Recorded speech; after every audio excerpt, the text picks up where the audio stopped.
I'm going to show you how to draw arms and legs and make them look dynamic. A lot of us start learning how to draw the figure by constructing simple cylinders and maybe boxes for the bony areas. And this is great. It's a really good start to thinking about the figure in 3D.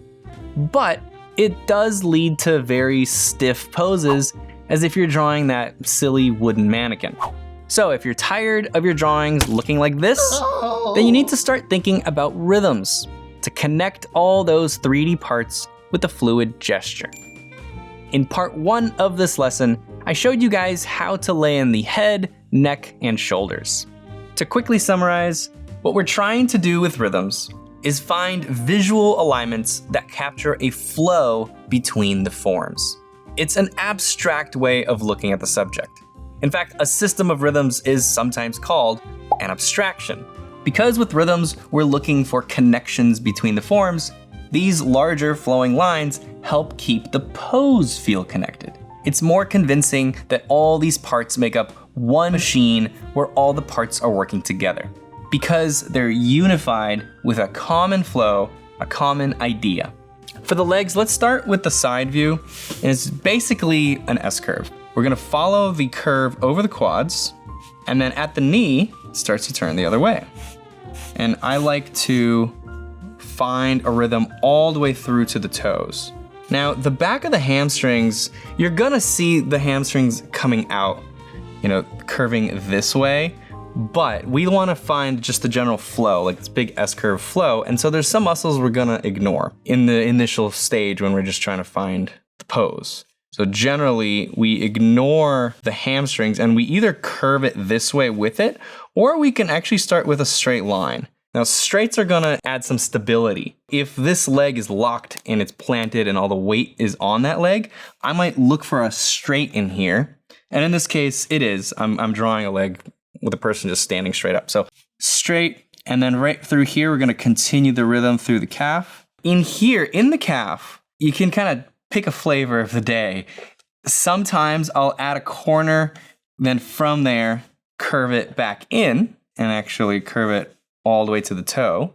Or sometimes I won't add a corner and I'll just kind of flow one big S curve all the way through here. It just kind of depends if I want to construct this thing out of a few rhythms or try to kind of nail it with one rhythm. How confident am I that I could just nail it in there? And then you notice how I kind of ignored the heel initially. It's really easy to then just add it in. You just rhythm down to the heel and then over to the toe. And then of course in here, you're gonna have the glutes, but that's part of that rhythm that we already talked about for the torso. This is connected to this whole shape up here. Maybe that's a little bit too large. Now, one common mistake that I see when people are finding this curve is to way over exaggerate the curve. What that does is it loses the sense of there being bones in the body. It just feels like a big noodle and that this leg cannot actually support the weight of the body.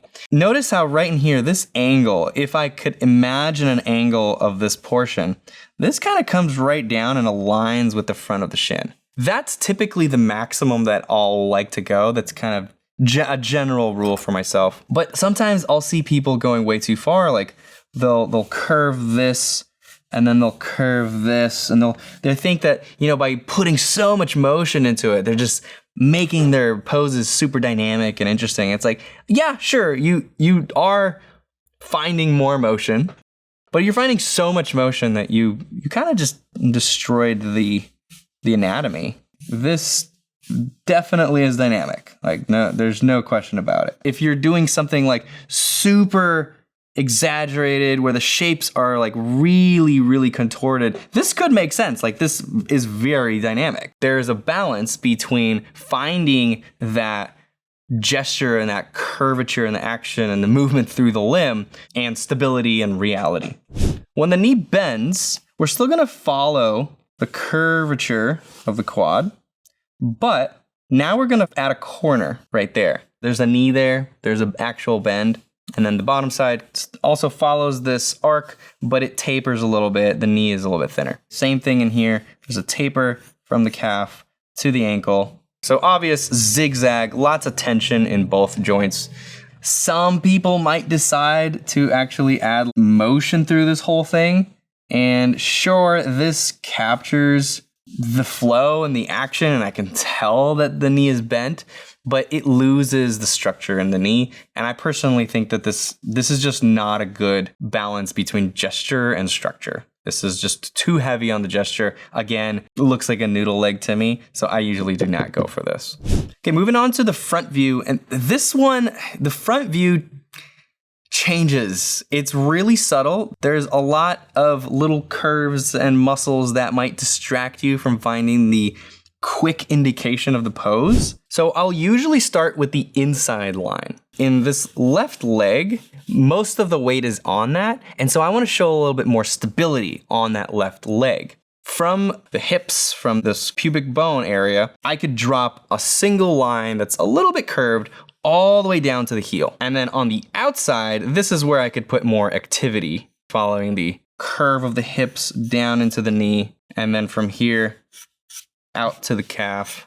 And then for the foot, again, I do like to find a rhythm all the way to the toes. So in this specific example, it's going to be something like this, and then just a little triangle for the heel.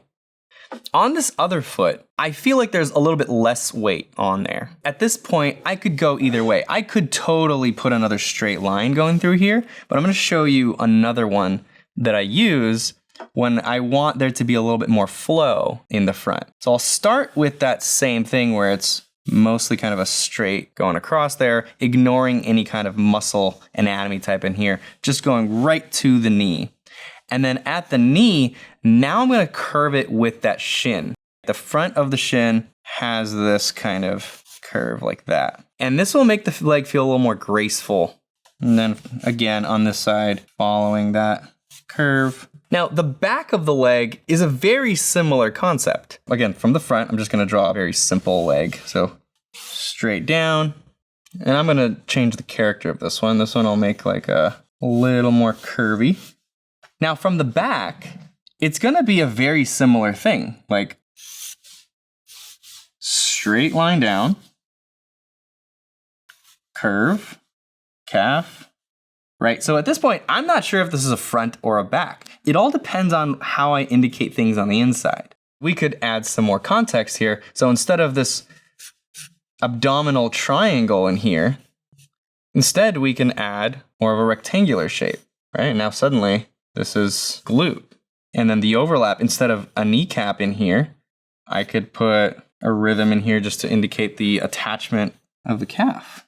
And then of course, now we're actually going to see the heel. Here the heel is behind, but here the heel is in the back. And so you'd get this little overlap. And one more thing I want to mention about the heel to toes indication of the foot. When I'm indicating the inside of the foot, like in both of these, you can see how I'm separating the heel from this rhythm. There's like a corner, an overlap. Something like this. Now when I'm indicating the outside of the foot, it's a little bit different. You don't get as much separation between these two parts. The heel is actually, anatomically, it's a little bit more towards the outside. And so you won't get this separation.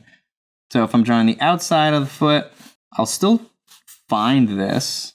When I add the heel on, I'll take it all the way to the toes, like that. So it looks more like a boot or like a shoe. You can look at your own foot. This on the outside, this is more of a line all the way across. And in here, you see this big overlap. But either way, I still like to find this rhythm through here, unless it's like a straight on side view, do this, right? It's just a lot easier for me to like add stability, really quick triangle across. And this gets the point across much quicker and probably even better because I'm trying to make it stable, not flowy. And finally, we've made our way to the arms and hands. Very similar concepts to the legs. It's about gesture versus structure, stability, showing tension when the elbow is bent. In this example, we're not seeing the elbow, so we're not gonna get that like sharp corner of a plane change. It's not like a straight line down from the shoulder to the hand. There is a C curve. So when that's the case, when I'm just seeing this C curve across, I'm gonna ignore all the muscle bumps and I'm gonna go from the armpit to the wrist And then from the shoulder, I'm gonna ignore the deltoids and again, flow to the wrist. And the hand I will interpret kind of as its own thing sometimes because hands are so gestural. It's important to really look at it and be like, okay, what's the hand doing? How does it add to the pose and the body language? In this case, it just kind of has a subtle turn and it's holding a gun. So it's gonna continue this flow and it's gonna make it into an S curve. And I'll just add like this mitten shape to it. And that's good enough for me to establish what this arm is doing. I usually don't go that much farther unless I'm starting to add like anatomical details on top of it. Now, sometimes if I want to add a little more structure in a pose kind of like this, I'll add a straight in here on the inside of the arm. There's a very obvious bone, part of the humerus. So what I'll do is from the armpit, I'll put in a straight and then curve that out.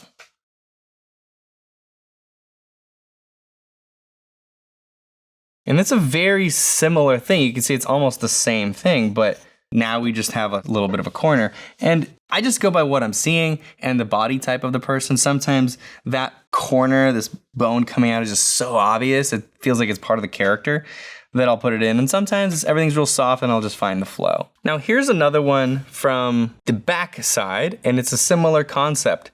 You know, in this case, I'll usually already have the deltoid as part of my shoulder indication because I don't see the shoulders other than this real nice flowy curve this way. It's very, very important to show what's going on here. So I'll actually put that covering up the head. And then from there, find the flow all the way to the wrist, from the armpit all the way to the wrist, and then for the hand, I feel like it's actually kind of important to get that corner like that. This could absolutely be enough to show what's going on, but again, I could add a little bit more structure in here. So let's say here's the shoulder, and then I'm gonna start with the bottom one, there's the curve, and then I'm gonna add a little corner up here. So doing this very similar thing, but you can see this is more simple. You could probably do this in a few seconds. This one is a little bit closer to what's going on, showing just a little bit more structure throughout the whole thing, but still very simple, very quick to do, and would indicate this pose pretty well. Now, when we're getting a bend enough to start showing the elbow, this is probably the easiest. It's kind of straightforward. You're just gonna follow the curve this way, put a corner in here, little taper where it gets thicker. And then again, for the hand, generally I just observe and I'm interpreting what I'm seeing and what I'm feeling. And I'm trying to simplify it down to just a mitten and sometimes maybe like take out one finger if I feel like it's really important for part of the expression. And then again, sometimes I'll add a gesture for the deltoid. Now, this is one interpretation of it, is to put a corner on both sides. Something that a lot of people do is they actually mix gesture and structure together, where they'll put the structure, these two rhythms on the bottom or on the outside, and on the inside, they'll find the curve. And this is totally fine too. You can see they feel a little bit different, but they indicate very similar things. And so also kind of like choose your flavor. There's other times when the elbow is bent quite a bit more than just that 90 degree, and I will rarely choose to just put a curve on the inside. Like in this example, I feel like the overlap on the inside is more important to capture than like a curve, like just a single C curve. So for an arm like this, I will capture the motion of the outside, like so, get that overlap right there, and there's the hand. And then, you'd obviously connect all that to the torso, deltoid, and so on.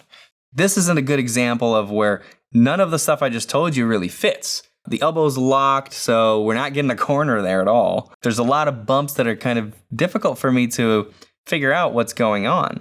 This could be interpreted in probably several ways. The way I would interpret this one is from the armpit, I'm seeing a very clear curve this way. And then from here, the elbow would do this sort of thing, and I'd find a flow all the way through to the fingers, going way further than I need to. And then I'd probably ignore the biceps. The hand is so expressive in this one. It's kind of hard not to put a few fingers. You don't need to put too many, but you know, something in there is quite important. So you can see quite different from an arm. In fact, if you kind of bring it vertically, it almost starts to look like a leg. They have very similar anatomy, they're just different proportions. So that was a very unique one. Now I'm gonna show you just one more example where the arm is actually carrying some of the weight of the body and you have to make it feel that way. So on this one, both of them have the weight. The one on the right, you can see it's even bowed outward, making it feel like it's taking even a higher load. I'm gonna show you the one on the left since it's a little more common. And very similar, again, to what we did with the leg, where the inside is going to show structure with a straight from the armpit all the way to the heel of the hand, right? And then there's structure down here on the hand touching the ground. And then I'm gonna, again, ignore the deltoid and find a rhythm flowing through here to the calf of the arm. It's the forearm. Like that to the ankle. I know it's an arm, but just it's very similar to a leg. If you could see how that almost looks like the calf, the inside of the leg, the heel, the foot coming out with the toes, and then you can add the glutes like so. So you're getting lots of stability, lots of structure on both sides, but because we're showing rhythms still going through here, it feels dynamic. So you might have noticed that line quality could make these little sketches look better, or it could completely destroy it. So if you need help practicing your line quality, I have several lessons in the Drawing Basics course that will help you with exercises and just general advice on how to improve your line quality. So that's over at proko.com/drawing. And also, none of this really matters unless you go and practice it. You need to actually do it many, many times to get it through your noggin. And then after you're done, go submit it to the Proko community. The link to this lesson is in the description below. Even if you're not a premium student, if you're not paying for the course, you are welcome to go in and submit. Everybody's welcome. Seriously, just go. Even if it's just for this one lesson, just go, submit, click on the link in the description and participate. And also on that same page is the downloads tab where you can get the reference to practice this stuff. Link in the description. See you guys.